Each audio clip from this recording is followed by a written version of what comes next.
ఇవి అమ్మవారి పాదాలు ఫ్రెండ్స్. చిన్న చిన్నవి తిరుపతిలో అమ్ముతారు, 10 రూపాయలు ఉంటాయి. నేను తీసుకొచ్చుకున్నాను ఫ్రెండ్స్. ఇప్పుడు గడపని కొంచెం నీట్గా మురికి లేకుండా తుడుచుకొని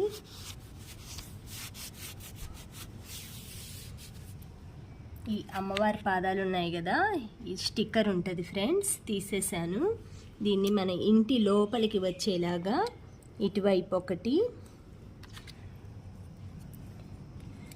ఇటువైపు ఒకటి ఇలా ఇలా స్టిచ్ చేసుకొని దీనిపైన కొంచెం పసుపు,